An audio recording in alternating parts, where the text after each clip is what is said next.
Si Otto Anderson, isang 63 taong gulang na byudo, ay nakatira sa suburban Pittsburgh, Pennsylvania. Pagkatapos magretiro mula sa isang kumpanya ng bakal, nagpaplano siyang magpakamatay, na nawala ang kanyang asawang si Sonia, isang guro sa paaralan.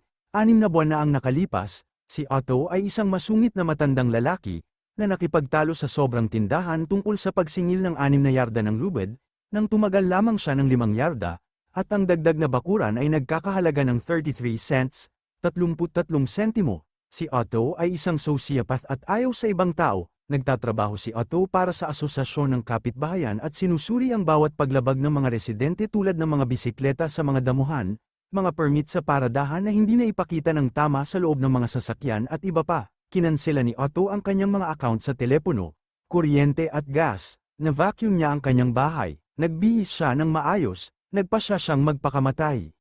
Sa isang pagtatangkang magpakamatay sa pamamagitan ng pagbibigti, si Otto ay may mga flashback sa kanyang nakaraan. Taon na ang nakaraan ay sinubukan niyang magsundalo ngunit tinanggihan dahil sa kanyang hypertrophic cardiomyopathy. Nakilala niya si Sonia sa isang tren matapos ibalik ang isang librong nalaglag niya. Sa pagtatangka ay nag-ambala siya ng kanyang mga bagong kapitbahay, Marisol, Tommy, at ang kanilang 2 anak na babae, sina Abby at Luna. Dinalhan nila siya ng ilang Mexican na pagkain at hiniling na humiram ng Allen wrench. Muli niyang sinubukang magbigti ngunit nahulog ang pagkakatali sa kisame. Nang bumagsak siya sa sahig ay nakita niya ang isang advertisement ng bouquet ng bulaklak sa pahayagan na inilagay niya sa sahig. Kalaunan ay binisita niya ang libingan ni Sonia at sinabi sa kanya ang tungkol sa mga bagong kapitbahay. Ang Dye at Merica ay isang kumpanya ng real estate na bumibili ng mga ari-arian sa lugar upang bumuo ng mga luxury condo. Si Otto ay nagtangkang magpakamatay muli. Sa pagkakataong ito sa pamamagitan ng pagkalason sa carbon monoxide, naranasan niya ang isang flashback sa isang hapunan kasama si Sonia. Sinabi niya sa kanya na mahilig siya sa mga kotse at ipinagtapat sa kanya na hindi siya naka-enlist sa hukbo dahil sa kondisyon ng kanyang puso at walang trabaho, na nag-udyok kay Sonia na halikan siya. Pinutol ni Marisol ang pagtatangkang magpakamatay ni Otto, na hiniling na dalhin siya at ang kanyang mga anak sa ospital matapos mahulog si Tommy at mabali ang kanyang paa gamit ang hagdan na ipinahiram sa kanya ni Otto. Si Tommy ay isinakay ng ambulansya, ngunit si Marisol ay walang lisensya sa pagmamaneho, at ubiling pumayag si Otto at dinala sila sa ospital. Sa ospital nakaupo si Otto kasama ang mga bata at dumating ang isang payaso na nagngangalang Beppo at humiram ng quarter mula kay Otto para sa isang lansihin. Ang quarter na ibinigay ni Otto ay isang silver 1,964 na quarter na nakuha niya mula kay Sonia. Nung una niya itong nakilala, pagkatapos ng trick, nakita ni Otto na bumalik si Beppo sa ibang quarter at inatake siya ni Otto hanggang sa maibalik niya ang kanyang orihinal na quarter. Si Marisol ay palaging nasa buhay ni Otto. Pagkalipas ng ilang araw, nakakita siya ng isang nakapirming pusa sa kanyang driveway at dinala ito sa tahanan ni Otto upang buhayin ito. Nag-flashback si Otto sa kanyang pagtatapos nang hilingin niyang pakasalan siya ni Sonia. Sa isang pagtatangkang magpakamatay sa pamamagitan ng tren, isang matandang lalaki ang nahimatay at nahulog pasulong sa riles ng tren. Iniligtas ni Otto ang lalaki at naging viral ang insidente at naligtas siya mula sa paparating na tren nang may humawak sa kanyang kamay mula sa platform at hinayla siya palabas ng riles. Nais ni Marisol na bigyan siya ni Otto ng mga aralin sa pagmamaneho, ngunit tumanggi siya. Nakuha ni Marisol ang mga aral mula sa isa pang kapitbahay na nagtuturo sa kanya ng lahat ng mali, na nag-udyok kay Otto na pangasiwaan ang kanyang mga tagubilin sa pagmamaneho. Si Marisol ay automatikong nagmaneho, ngunit iginiit ni Otto na natututo siyang magmaneho ng stick. Tinanong ni Marisol si Otto kung dadalhin siya nito para sa isang driving lesson at pagkatapos ay bumisita sila sa paboritong panaderia ni Sonia, na dati nilang pinupuntahan ng mag-asawa tuwing weekend. Nag-ampon si Otto ng pusa na patuloy na tumatambay sa labas. Sa panaderia, sinabi niya sa kanya ang tungkol sa kanyang pakikipagkaibigan sa isang lalaking nagngangalang Ruben. Ang dalawa ay nagtutulungan upang magtatag ng mga patakaran at kaayusan. Kasama si Otto bilang chairman ng lupunang asosasyon ng kapitbahayan, naghiwalay ang dalawa pagkatapos ng kagustuhan ni Ruben para sa mga Ford at Toyota kaysa sa Chevrolets ni Otto at ang kudeta ng pagpapalit kay Otto bilang chairman. Si Ruben, na na-stroke, ay gumagamit na ngayon ng wheelchair at inaalagaan ng kanyang asawang si Anita at kapitbahay na si Jimmy.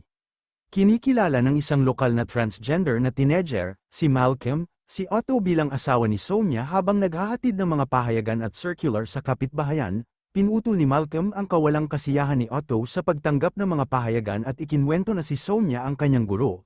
at isa sa ilang tao na tumanggap sa kanya bilang siya. Isang pagkakaibigan ang nabuo sa pagitan ng mag-asawa at inayos ni Otto ang bisikleta ni Malcolm, matapos iwasan ng isang social media journalist na nagngangalang Sherry Kenzie na nagtatangkang makipag-interview sa kanya kaugnay ng naunang viral video. Nagalit si Otto kay Marisol at sa isang Day at Marika real estate agent, na laging umaalis, bumukas ang mga tarangkahan at hindi sumusunod sa mga alituntunin ng lipunan, hindi gustong tanggapin ang pagkamatay ni Sonia, habang itinataboy ang ahente. Nabalisa at napabuntong hininga si Otto, ngunit hindi niya sasabihin kay Marisol ang anuman at pinatigil siya. Sinubukan niyang magpakamatay sa pamamagitan ng shotgun, ngunit nag-ambala siya ni Malcolm, na humiling na magpalipas ng gabi pagkatapos siyang palayasin ng kanyang ama. Nalaman ni Otto na pinaplano ni Day at Marika na pilitin si Ruben sa isang nursing home at kunin ang kanilang bahay, matapos iligal na malaman, sa pamamagitan ng pagtawag sa kanilang anak na si Chris na may kapangyarihan ng abogado, na si Anita ay na-diagnose na may Parkinson's disease. Kaya, kailangang lumipat si Ruben sa isang lugar na may espesyal na pangangailangan at si Anita sa isang retirement home. Sa ganitong paraan makukuha ng kumpanya ng real estate ang bahay kung pumayag si Chris na ibenta sa kanila, na ginagawa niya. Pumayag si Otto na tulungan sina Anita at Ruben. Tumanggi si Marisol na tulungan si Otto, nagagalit siya sa kanya tungkol sa pagpapatigil sa kanya, hanggang sa sinabi niya sa kanya na pumunta sila ni Sonia sa Niagara Falls upang ipagdiwang ang pagbubuntis ni Sonia. Sa bus pauwi, naaksidente sila, at naparalisa si Sonia at nalaglag. Ang kapitbahayan ay hindi naa-access sa Sonia at si Otto ay ibinoto mula sa pagkapangulo pagkatapos ng isang mainit na paghaharap sa isang kinatawan ng Day at Marika, na nagtatayo ng mga kondo sa buong lipunan at wala sa mga ito ay wheelchair-friendly. Nais ni Otto na tanggalin ang lahat ng kumpanya ng real estate sa negosyo, at gustong aidmanda ang kumpanya ng bus na na-recall sa preno ng bus, ngunit hindi na ito naayos, ngunit nagpa siya na huwag itong pangalagaan si Sonia.